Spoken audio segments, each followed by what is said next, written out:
শর্মিলা। আপনারা সবাই কেমন আছেন? বঙ্গকন্যা ব্লগে আপনাদের সকলকে স্বাগত। আজ সোমবার সকাল, এখন প্রায় 11টা বেজে গেছে। তো আমি ওপাশে ঝটপট রান্না করেই ভাবলাম আজ একটু বড়মশাইকে পিঠে খাওয়াবো। তাই ঝটপট করে এপাশে একটা গোটা নারকেল কুড়ে নিয়েছি। নিয়েই কিন্তু এটাকে ওপর থেকে বেশ একটু চিনি দিয়ে সুন্দর করে ভালো করে মেখে নেব। তারপরে এটাকে কড়াতে বসাবো। তার কারণ এটা হাতে করে ভালো করে চটকে মেখে নিলে না জিনিসটা কিন্তু অনেকটাই, নারকেলের যে কুড়োনোটা সেটা কিন্তু নরম হয়ে যায়, আর পাক দিতেও অসুবিধা হয় না। আর পাক দেওয়ার আগে কড়াতে আরেকটা জিনিস দেব, চলুন আপনাদের দেখাই।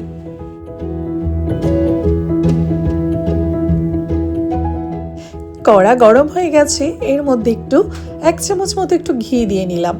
কারণ ঘি দেওয়ার পরেই যখন নারকেল কুড়োনোটা ওর মধ্যে দেব না, তখন কিন্তু কড়াতে দেখবেন একদম লাগবে না। আর নারকেল কুড়োনোর এই জিনিসটা কিন্তু সুন্দর একটা বেশ গন্ধ বেরোয়। অনেকে এলাচ দেন, অনেক কিছু দেন, তবে একটু ঘি দিয়ে নারকেল কুড়োনোটাকে কোনো সময় মাখবেন, নারকেলের নাড়ুও ভালো হয়।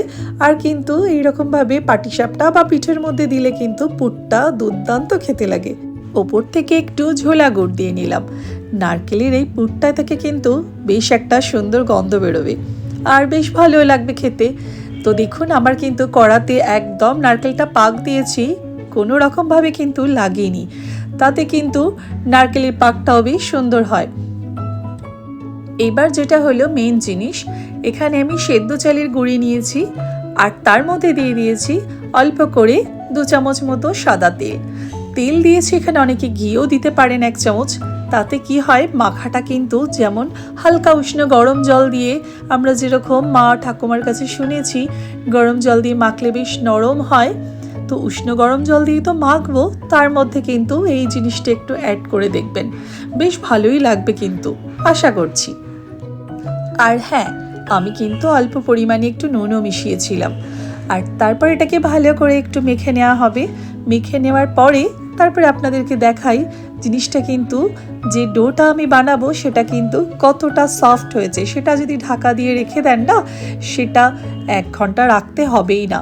বেশ আপনারা 15-20 মিনিট রাখলে কিন্তু তারপর সেটা শুরু করে দেবেন পিঠে করার জন্য। চালের গুঁড়িটা কিন্তু আমি এপাশে মেখে নিচ্ছি। আর এবার দেখবেন এই ডোটা মেখে রাখার পর আপনাদের দেখাচ্ছি। বুঝতেই পাচ্ছেন কতটা নরম হয়েছে। এবার হচ্ছে মেন জিনিস। এবার তো ডোটা আমি মেখে রেখেছিলাম 10-15 মিনিট, তারপরেও দেখুন কত সুন্দর নরম লাগছে। আর তার জন্য অল্প একটু সাদা তেল আমি এখানে সামনে রেখেছি, কারণ আর হাতেও একটু সাদা তেল নিয়ে নিয়েছি। এরপরে কিন্তু এটা করতে একদমই অসুবিধা হবে না, আর হাতেও কিন্তু লাগবে না। এটা কিন্তু আপনারা এবারে কিন্তু এই ট্রিক্সটা করে দেখতে পারেন, কারণ এটা কিন্তু যখনই করবেন একটু যদি ঘি দিয়ে চালের গুঁড়িটা মাখেন না, তার পিঠের টেস্টই একটা অন্যরকম হয়। যখনই ভাপা হবে তখনই দেখবেন সুন্দর পুরো সারা ঘরে গন্ধ বেরোচ্ছে। পুলিগুলো পাতলা পাতলা করব বলে তাই ছোট ছোট করে এরকম ভাবে লেচিগুলো করে নিয়েছি। ভীষণই পাতলা পাতলা করে করছি। আপনি কিন্তু এরকম পিঠে দুটো কিন্তু একসাথেও মুখে পুরে খেতে পারবেন, আর এতটাই নরম হবে।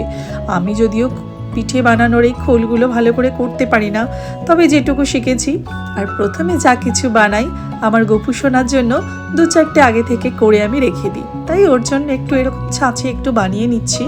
তারপর আমাদের জন্য পুলির শেপগুলো করব।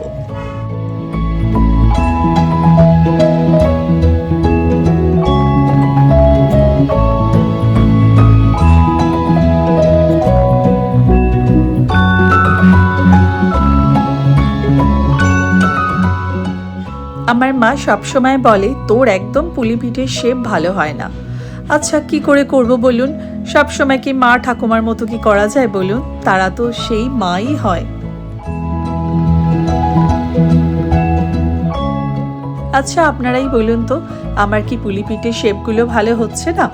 আপনারাও তো আমার পরিবারের একজন, তাই আপনারাই বলুন তো পুলি পিঠেগুলো কেমন হচ্ছে। প্রথম দিকে তো পুলি পিঠেগুলো আমি এরকম পাতলা পাতলা সুন্দর ছোট ছোটোর ওপরে করে নিচ্ছি, কিন্তু পরের দিকে না আর বানাতে ধৈর্য লাগে না, তখন একটু বেশ বড় করে লেচি করে না পটাপট করে বানিয়ে নিই। ছোটবেলা মা যখন বলতো একটু আমার পিঠের এই খোলগুলো বানিয়ে দিত, ভেতরে পুর ভরবো, পুর কম ভরে আমি সেই নারকেলের পুরটাকে পটাপট করে খেয়ে নিতাম। এরকম হয়তো বাচ্চারা প্রায়শই করে থাকে। আপনাদের সাথে গল্প করতে করতে আমার কিন্তু এপাশে প্রত্যেকটা কিন্তু পুর সমেত সুন্দরভাবে কিন্তু পিঠে করা হয়ে গেছে। এবার চলুন এগুলোকে এবার একটু ভাপাতে দিই। পাশে ইডলি স্ট্যান্ডে গরম জলটা ভাপাতে দিয়েছি। এরপরে পিঠেগুলো কিন্তু একটা একটা করে ইডলি স্ট্যান্ডে সুন্দর করে সাজিয়ে দিই। তারপর সেদ্ধ হওয়ার পর আপনাদেরকে দেখাচ্ছি কতটা নরম হয়েছে। প্রত্যেকটা ট্রেতেই সুন্দর করে সাজানো হয়ে গেছে। এবার ঢাকাটা লাগিয়ে দিচ্ছি। আর ওপাশে আমি কিন্তু সকালবেলায় পায়েসটা করে রেখেছিলাম নলেন গুড়ের। এর সাথে কিন্তু পিঠেগুলো বেশ জমে যাবে। আমরা কিন্তু সারা বছর অপেক্ষা করে থাকি কখন শীতকালটা আসবে। এমন পিঠে ঝোলা গুড় দিয়ে তার সাথে নলেন গুড়ের পায়েস বেশ কিন্তু ভালো লাগে, তাই না? বাড়ির গোপালের জন্য আমি এই 5 রকমের সুন্দর শেপ দিয়ে করে নিয়েছি। এবার গোপু সোনাকে পায়েসটা দিয়ে দিই। আর মুখটা দেখুন দুজনের কত হাসি হাসি। নলেন গুড়ের পায়েস তো গোপালের বড় প্রিয়। এই নলেন গুড়ের পায়েসের রেসিপিটা আমি অন্যদিন আপনাদের সঙ্গে আবার শেয়ার করব, না হলে তো ব্লগটা অনেক বড় হয়ে যাবে। তাই আজ শুধু ভাপা পুলি পিঠেটাই দেখালাম। এবার দেখুন আমার এই পুলি পিঠে ঝোলা গুড় দিয়ে আর নলেন গুড়ের পায়েস দিয়ে এইরকম যদি বাড়িতে করে শীতকালের বিকেলবেলাটায় খাওয়া যায়, বিকেলটা পুরো জমে যাবে। আপনারা সকলে খুব ভালো থাকবেন, সুস্থ থাকবেন, পজিটিভ থাকবেন। আর আমার পিঠের রেসিপি কেমন লেগেছে আমাকে কিন্তু কমেন্ট করে জানাবেন। ভালো লাগলে একটা লাইক শেয়ার করে দেবেন। আজকের মতো টাটা।